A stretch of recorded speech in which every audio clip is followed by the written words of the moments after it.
Welcome to another dead surface video. Today I'm going to show you how to turn static meshes like this into fractured static meshes like this. Let's begin.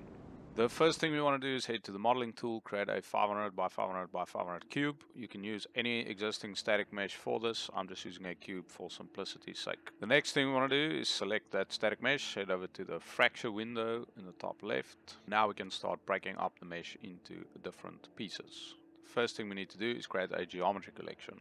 If you do not do this, the fracture will not work. You can name the geometry collection whatever you want and save it wherever you want. I'm just sticking to the defaults to keep things simple. Now our goal is not only to fracture this cube, but to selectively choose which parts of that cube break off for the eventual saving as a static mesh later. So we will start by fracturing this mesh. There is a variety of settings for fracturing meshes. I'm not going to go into that now.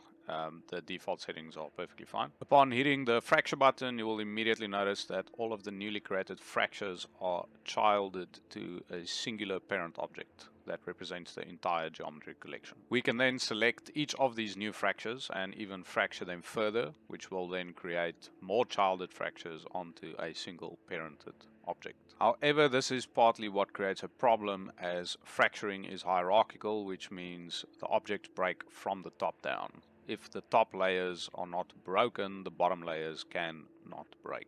When we hit the play button, we can see that nothing is breaking. This is because we need to change the damage thresholds of the object. Select the root of your geometry collection and scroll down to the damage threshold array. The damage thresholds are hierarchical, which means if the top does not break, the bottom cannot break, which is partly what creates the issues if we want to selectively break pieces off a static mesh after a universal fracture. The root of the geometry collection's damage threshold is at index 0, with all the root's child objects being at index 1, the children of the child objects being at index 2, etc, etc. We can see if we change the index 0's damage threshold to 0, the whole block starts falling apart immediately. However, we only want the smaller fractures that we created last to fall out of the block. So we can set index 1's damage threshold to 0 as well. However, the problem now is everything breaks, and once again, not only the small fractures. Remember, what we're trying to do is for only the small fractures to fall out of the block and for the rest of the block to remain completely intact. We can accomplish this by restructuring the parent and children objects in the geometry collection so that the smallest fractures only listen to index 0's damage threshold and everything else to index 1. Set index 1's damage threshold back to a really high number like 500,000. Then select all the children objects under the root of your geometry collection, deselecting any of the clusters that you do want to have break. We then move to the left side of the screen and click cluster.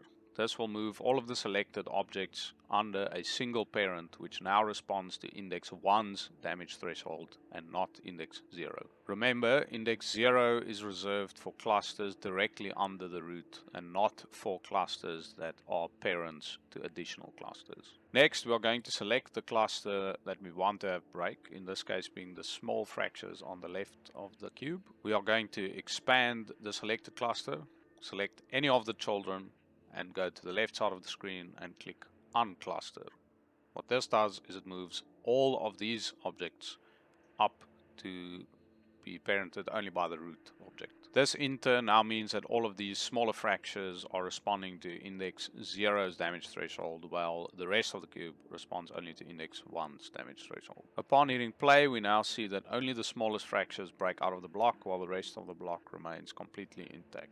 But what if you want to break additional pieces out of the cube? This can be easily done by selecting any of the pieces you want to break out and going to the left side of the screen and clicking level up.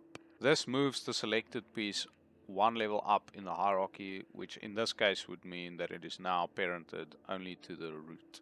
We can now select this piece and fracture it further, but remember that this will once again move all the new fractures down one level, and so they will only respond to index 1's damage threshold.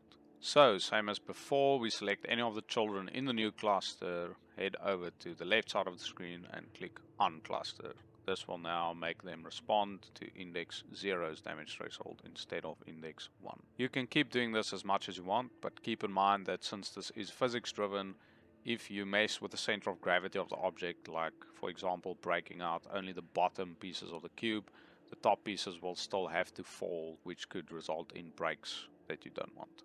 Next, we need to turn this simulation into a static mesh. The first thing you need to do is click on the three dots close to your play button and make sure that your play mode is set to simulate. Next, we are going to head over to the selection mode, select our current geometry collection, click actor, go down to chaos and select create cache manager. You can place this cache manager wherever you want, name it whatever you want. I'm keeping it to the defaults just to keep things simple. When we select this chaos cache manager, you will scroll to the top and see that it is currently set to record. If it is not set to record, make sure that you do set it to record, as it is necessary to cache future physics simulations. Once this is done, you can hit simulate and let your physics simulation run until a desired state. Once you are happy with the state of your physics simulation, hit stop, head back to your chaos cache manager. Where it says record, set it to play and set the start time to any number that would be higher than the amount of seconds your simulation ran for. We are going to head back to fraction mode, select our geometry collection, select to mesh in the bottom left of the screen and unselect per bone. Now you want to make sure you select the root of your geometry collection and then finally click convert. You can name the new mesh whatever you want and save it wherever you want. I'm also just going to save the current geometry collection.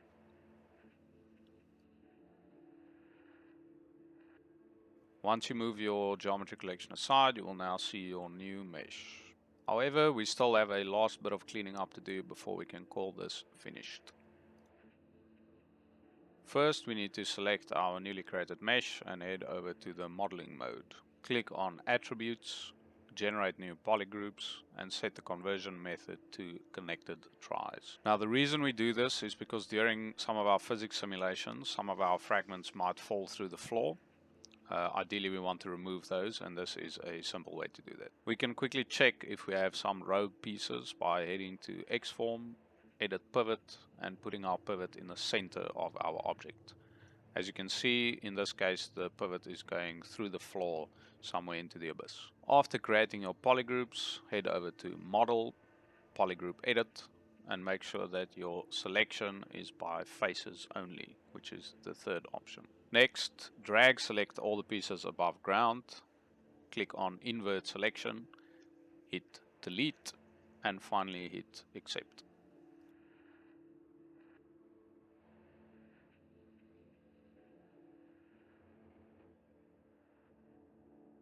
After you do this, just remember to reset your pivot either to the center or the bottom is what I usually prefer.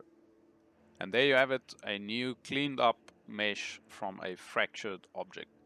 If you found this video useful at all, please hit the like and the subscribe button as it helps me fight the YouTube algorithm gods. Additionally, you can find more information and devlogs on my stealth survival sandbox game Dead Surface up in the top right corner. I hope you have a fantastic day further, and I will see you soon.